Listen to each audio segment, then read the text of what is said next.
difficult penalty to take for Arzani. If he's feeling cramped, he still had to keep his composure, keep his calm, and slot it away.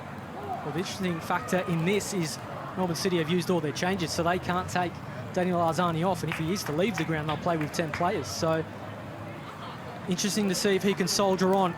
I imagine he'll be forced to tough it out, but cool from the spot, pressure on. Wherever you are watching, get comfortable. We aren't done yet. And this is exactly the situation. Here's the penalty again. Very calm finish. You can see Evans just a little bit slow to react. He probably didn't pick the way before it was struck. He reacted to the strike, which probably cost him any chance of saving it in the end. But these are the moments that Joe Palacides would have been regretting in that situation. Here's the penalty again. Very calm finish. You can see Evans just a little bit slow to react. He probably didn't pick the way before it was struck. He reacted to the strike. FC have found a way back into this contest, and now Melbourne City in the end have found their way back into it. These are the moments that Joe Palacides would have been regretting in that situation. Daniel Arzani, cramp is something you just can't run off. It doesn't go away. No, that's right. No doubt the medical staff are trying to pump some fluids into him, and the anti-cramp gels, the modern fad, and they will hope to get him through as much as they can, but you would assume it's only a downward spiral from here for Daniel Arzani. Doesn't look good for him. He has been a feature of their attack, a menace all afternoon for Sydney FC. He will have to soldier on, but whether or not he can contribute in this condition. He's taking time getting from the field, but of course it will be added on. These are all factors that go into your game plan as a coach.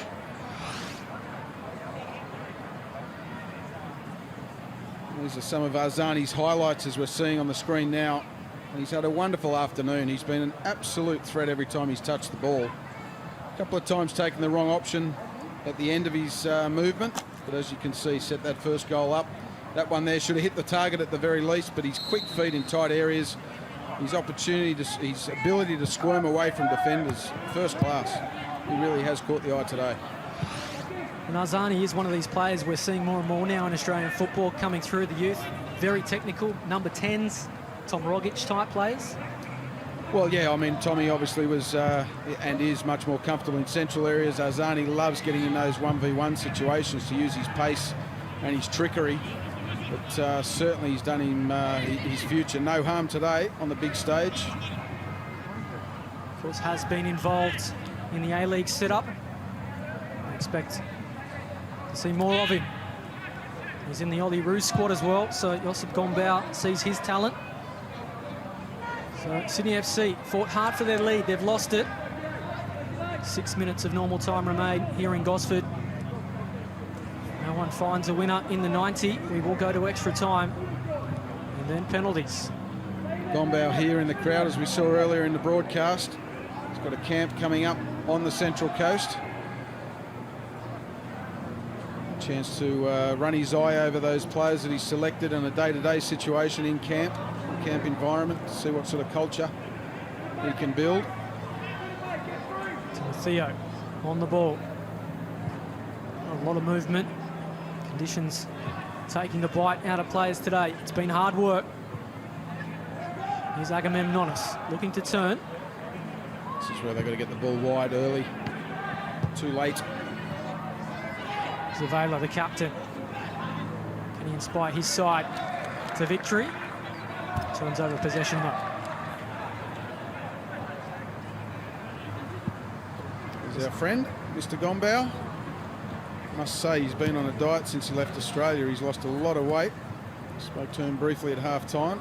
Very happy to be back in Australia. Fantastic opportunity with the FFA. He's one of Ange Postecoglou's assistants and head coach of the Australian under-23, the Olympic side, as we said. A wonderful guy, Josip. Of course, trying to get the Ollie Roos to Tokyo in 2020. Haven't qualified for the last 2 Olympics. Crucial step in the development of our young players here in Australia to get them to those Olympic Games. Experience a massive tournament like the Olympics. So Zapata trying to show vision, but can only turn it over. And it's opened up for Melbourne City. Here's Salados. A chance on the right foot. Should have probably pulled the trigger. Chance still there. Breaks down now, though. Yeah, didn't trust himself there, young Salados. He's certainly created great impact since he's come off the bench, but in that opportunity went begging. As you said, Adam, he had the chance.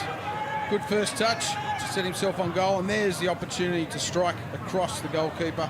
Doesn't take it, and the Sydney defence scrambles the ball to safety. Timotheo gets goal side, Flotman dives in. You can see there at the top of your screen, Arzani has resumed for Melbourne City. Still a bit ginger, though. He's getting on the ball. Ah, he's gone. Arzani can't move. They put him in a central area. John Rowe just strays offside. You're going to have him out there, but what do? Do you try and hide him somewhere? Well, when the game's 2-2 and it's a grand final, it's hard to find a place to hide anyone. Certainly, there's two options: leave him out there and carry a passenger, or bring him off and play with 10. Either way, you're playing with 10 men. Here's Lokalingoy. Nice work from him. Wanted a free kick. Turns out for Sydney, though. So the message from the coaching staff down on the bench is for Arzani just to stay central and try and be a platform to play the ball forward to. Don't go running either side of the pitch. Smart coaching from Joe Palacides, of course. That's all you can do. Whether he can be effective as a platform there, time will tell. Here is Zapata. Been great since coming on. Links well with Gonzalez. Can he pick out a teammate? Lokalingoy's on the scene. It was Much's header, though. Testing Souza. Yeah, fantastic wing play there, and a great ball, just hanging it up to the back post, waiting for someone to come and attack it. Lokalingoy was smart there. He left it. He knew that he had a player outside him in a better position.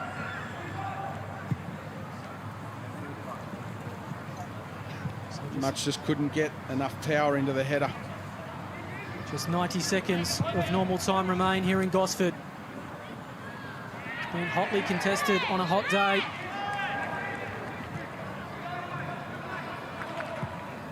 Someone reach out and grab the title. Sydney FC, of course, won the National Youth League on 3 occasions. Melbourne City just the once. Both have dominated in recent years. Much trying to get on the end of things here. Links with Curtis. Arditi.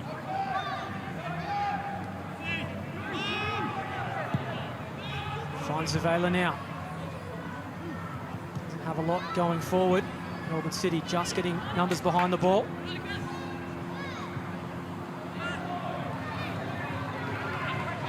Now Paredes. They can move it quickly. They've got some numbers. And that's a lovely ball over the top. Good cover, though, from Flotman, but he has to concede the corner. Good defending from Flotman there. Unfortunate goalkeeping from Evans. He really needed to come and take the pressure off Flotman there. The outfield players, their legs are gone. You can see here, great killer pass from Melbourne City. Fantastic run to break the line. There's John Rowe with the ball forward. You don't want to give corners. As the board goes up for added time, there will be 8 minutes of it. Daniel Arzani obviously soaking up a bit of time in coming off. There have been some knocks as well. So a long way to go yet. I was just trying to confirm he made that forward run. Cavallo, great energy from that fullback. It's a great ball over the top. Silados, is there a chance for Melbourne City? Bobbing around the area, anywhere will do. Sydney FC now get it clear.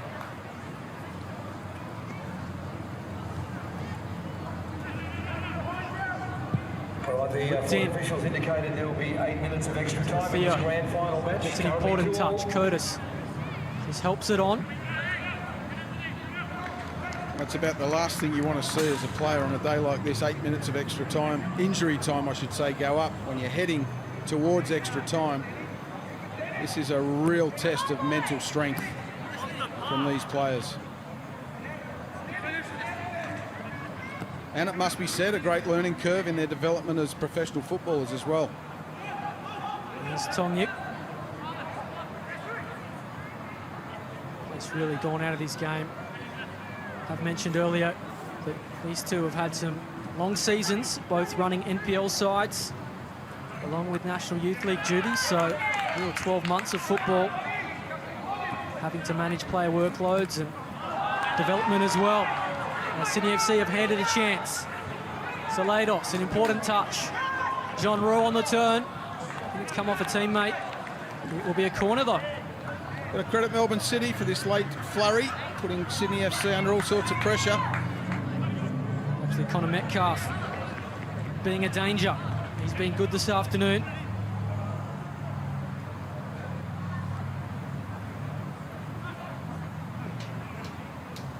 Another chance at the set piece. Of course, Robbie Stanton still has one change up his sleeve. Liam McGing on the bench, a defender. Maybe to just shut up shop and get to extra time. Whipped in now. Evans doesn't come. There was a free header to Connor Metcalf. That man again, you have to say, he should be putting that on the target. Yeah, you just mentioned him. He got up oh so well. He just couldn't get over the ball. You can see here, great run, finds his space. Poor defending from Sydney, it must be said, but he's got to be trying to get himself over that and heading the ball down. Well, Mitch Evans caught in no man's land there. Now it's opened up for Sydney. It's end-to-end stuff. Lokalingoi! Oh, he could have won it. What a chance for Lokalingoi. He did everything so well. Got himself in behind. Great run forward. Fantastic ball from Gonzalez, I think it was. Opens his body out, picks his spot and misses by a matter of millimetres. Well, we saw earlier today it nestled in the top corner. That one wasn't too far away. And Joe Palazzidis screaming at his two centre-backs. They just clocked off there. Piraeus, though, whips it in. A chance on the far post for Melbourne City. Can they find a winner now? Arzani comes in from distance. It's not a bad effort. A great save from Evans, though. It was Austin Wong firing it on goal. Yeah, great strike from Wong. You can see here he just gets the ball out of his feet, takes the early strike. Certainly goal bound. Good hands by Evans to clear the danger. Some very good scramble defence from Sydney leading up to that shot. Great save from Evans, it has to be said. Tongic rising forward. Chance on the far post. An air swing, though, from Carvalho. In fact, it's a goal scorer in Braden Crowley, and we are going to see a change now for Sydney. What an opportunity for Crowley. This game is incredible. It is end-to-end stuff. After 90 minutes of toil in incredibly hot conditions, and you can put this strike here right down to those conditions. Crowley just brain switched off for that split second, took his eyes off the ball. Wonderful opportunity to grab his side. It would have been an incredible winner. They are going to get the change, but Brendan Curtis, the man who's set to be replaced, is on the deck, suffering with cramp. He's also on a yellow card, so perhaps that's Sydney's thinking as well.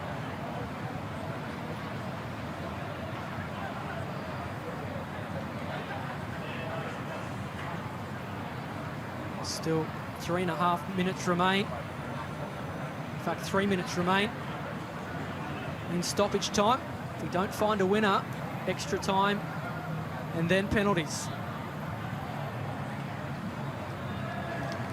I hope you're comfortable at home because there'll be twists and turns to come. We've seen plenty of them this afternoon. Of course, the football action doesn't stop here on Fox Football. So Liam McGing injects himself. No doubt his brother Jake McGing is sitting in the grandstand somewhere preparing for his game with the Mariners this afternoon. Here is Tongi.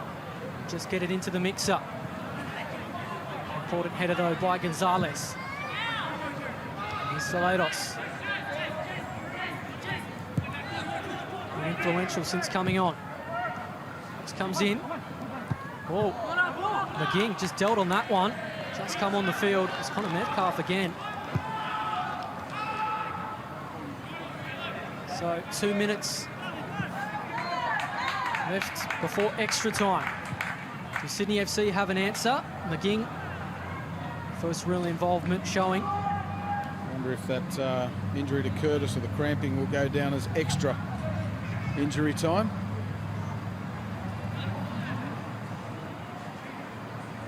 Certainly we've had value for money this afternoon. It's been a wonderful spectacle of our National Youth League. Is there a final twist? Wong surges forward. Piraeus does well to keep it in. Yes, conditions have taken a toll. They fight on. Piraeus cuts it back. Chance on the far post for Metcalf. Oh, it's hit the crossbar again. And goal kick if it's given. In fact, it was Crowley. It's great delivery. I'd like to see it again from the wide angle though, because the assistant referee on our side of the pitch had his flag up for what I can only assume was offside. I think he was flagging for a free kick on Saladas. They played advantage. Very good advantage then from the referee. I stand corrected. Brendan Crowley has had a couple of opportunities now, his last minute or so. Once again, the woodwork denies Melbourne City, I think, for the 4th time today. Quite incredible, isn't it? How many coats of paint have they put on these posts at Central Coast Stadium? Crowley trying to get on the end of things again. Timotheo gets across well. Cover defence from Big Timotheo there. You can see how hard it is for these big boys to lift their legs. Try and get the engines running at this stage of the game. It'll be a very, very interesting period of extra time should we get there. We've now gone beyond the 98 minutes. I dare say it'll come down to one mistake or one moment of brilliance. Salados trying to get on the end of it. He's kept it in well. No, he hasn't. Flag is up. It'll be a goal kick.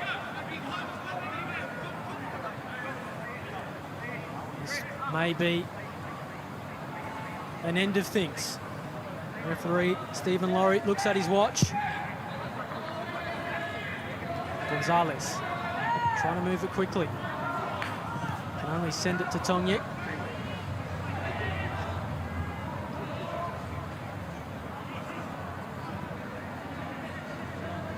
Piraeus.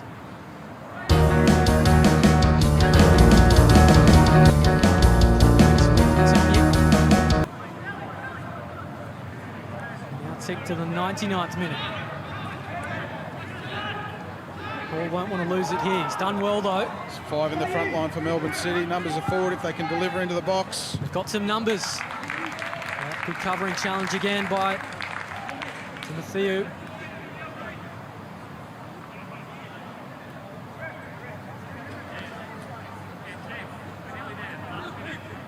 Robbie Stanton wants the referee to blow full time. They concede a corner though, Sydney FC. This is where you need absolute concentration and mental strength. Probably the last kick of the game is a set piece you have to defend. Sydney need to be on their mettle. So Genro to take. He whips it in to the penalty area. Cries for handball. Stephen Laurie has given a penalty. He consulted with his official and now points to the spot. It has to be said, the whistle went straight to his mouth. But hold the phone. He's in consultation with his linesman.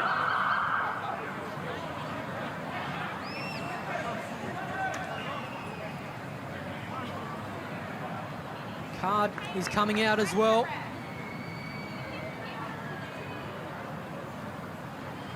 I don't think he knows who it's going to go to. And it's Liam McGing. So penalty will stand. Here is the replay. It's a very, very good decision. Very good decision. McGing leads with his left arm. It's in an unnatural position away from his body. And as the laws of the game state, it's handball. Whether we agree or disagree, you have to use your arms to jump and leave the ground. The laws of the game state, unnatural position, penalty. Very good decision from the officials. Well, it's Braden Crowley on the spot. He scored the opener this afternoon. This will surely win it for Melbourne City. Here's Crowley. Oh, it does go in eventually. Evans got a hand to it. And surely that's the title for Melbourne City. In fact, it is. Confirmation. Full time here in Gosford. We have seen an epic. What a dramatic finish to the NYL Grand Final, Adam. That is quite remarkable. Crowley keeps his composure, slots at home. Evans gets a hand to it. The Sydney FC players are inconsolable on the Central Coast Stadium turf. But on the balance of play, you would have to say those boys in red shirts deserve this result. Well, they left it late. 101st minute winner from Braden Crowley. It came from the penalty spot. Sydney FC players not happy with the decision. But Braden Crowley, he missed some opportunities going forward. He was cool when he needed to be, and there you see it. Evans got a hand to it, just can't quite keep it out. Yeah, he picked the right way, Evans, in a very, very big moment. Just couldn't get a firm enough hand to it to keep it out. But a game of really a game of two halves. Quite remarkable how comprehensive Melbourne City were in that first half. Just couldn't score the goals that they required to put the game to bed. Sydney FC found a way back. Melbourne City then found a way back, and then found a way to win it off the back of young Liam McKing's error of judgment. Well, what it means for Melbourne City FC, they had a National Youth League crown to the FFA Cup and the W League. Of course, the reigning champions there as well. An A-League to be decided in the coming months, but it's their second title at National Youth League level. They won the club's first as Melbourne City FC. And there you see it, full time, a magical afternoon in Gosford. Melbourne City 3, Sydney FC 2. They left it late. We'll go down to Glenn Lauder. Thanks very much, Adam. What an unbelievable finish to what was an unbelievable game. Braden Crowley, the hero, just putting his jersey back on after celebrating that penalty. Braden, 100 minutes of football, what a way to finish it. Yeah, definitely. I'm definitely not the hero, though. The whole team is.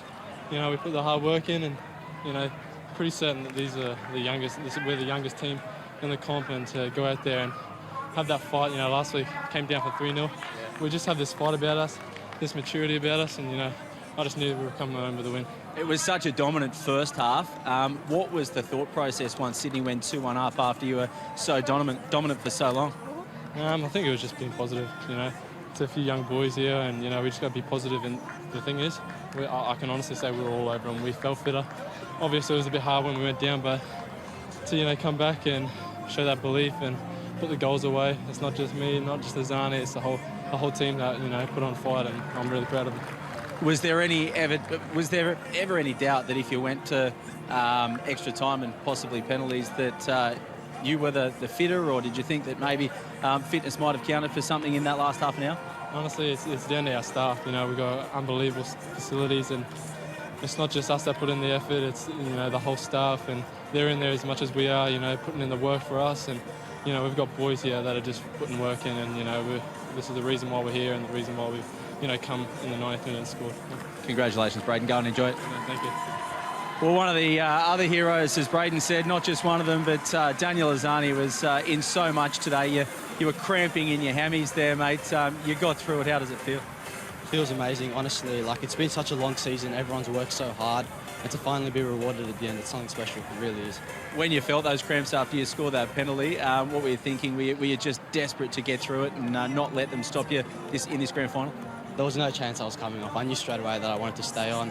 And, you know, as I was limping off, I was already thinking of ways I could come back in and affect the game. So, you know, all the boys put in an unbelievable effort. I just couldn't even run at the end. Everyone was covering for me, and it's unreal. What can you say about this group? It's been such a long season. You've only lost 2 games, and to come from 2-1 down in a grand final, it's pretty special. It really is. I don't think we're ever going to lose this game. We're just such a good group. We gel together so well. Everyone works for each other, and it's just the work rate is there and the ability is there as well. Michael Valkanis and the rest of the coaching staff are here as well. How special is it to obviously win a premiership, but for a lot of you boys, you know, hopefully put yourselves in the box seat to potentially kick on with your careers? Yeah, of course. But I think the most important thing is that we won a trophy, we brought a trophy to the club, and for a new club, it's something really special. That's the most important thing right now. Thanks, Daniel. Congratulations. Go and enjoy it. Thank you. There you see Daniel Arzani. Melbourne City FC are the champions. Let's go to the presentation now. Honoured guests, ladies and gentlemen, we've seen a fantastic National Youth League Grand Final, an absolute thriller in the end, and congratulations to Melbourne City. Commiserations, they were gallant in defeat Sydney FC. What about a round of applause for the two sides who turned on a magnificent spectacle this afternoon?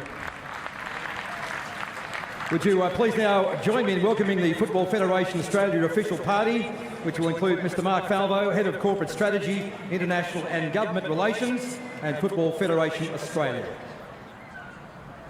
Football Federation Australia would like to thank and take this opportunity to thank naming rights partner of the National Youth League, Foxtel, and broadcast partner Fox Sports.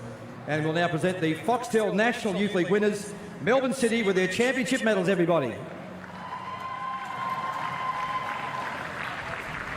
Please welcome the players, match officials and the captain to the area that I'm speaking from right now. So come on over, boys. Melbourne City, come over and enjoy it. We'll ask the captain, Yaron Souza, to say a few words, and I'm sure he's a pretty happy man. Congratulations, mate, and a thriller. Got your nose in front. You had a lot of opportunities to win. Certainly dominant in the first half. Sydney FC came back and you got there in the end. First of all, I'd like to pass on my commiserations to Sydney FC. One of the hardest games of my life, and I'm sure I speak on behalf of the boys.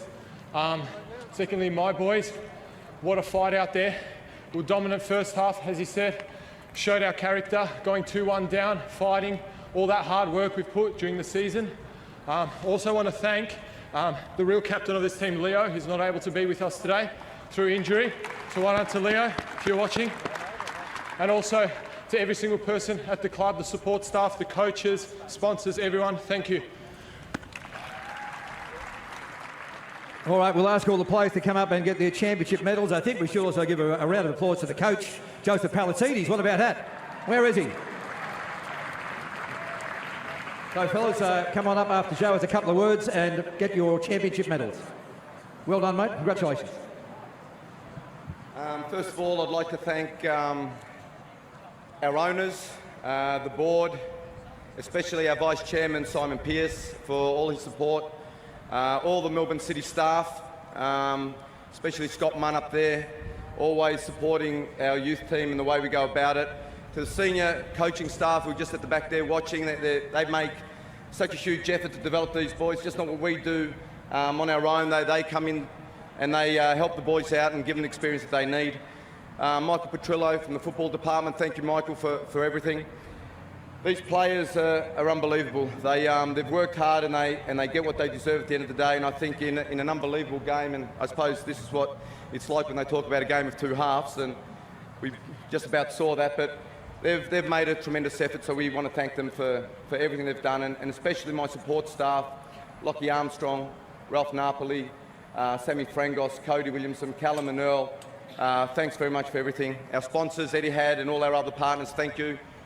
Sydney FC, what a great game, and you know, we'll remember this one for a long, long time. Thank you all. Thank you very much. All right, we'll get all the players from Melbourne City and the coaching staff to come up and collect their championship medals. So give them a round of applause. The Foxtel National Youth League champions 2017, Melbourne City.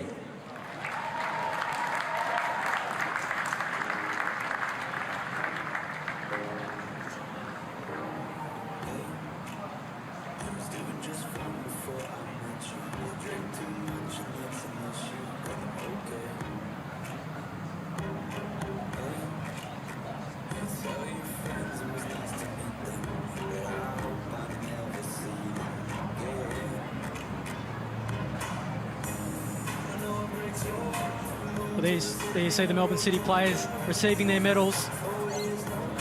It has been a long season. Phil Moss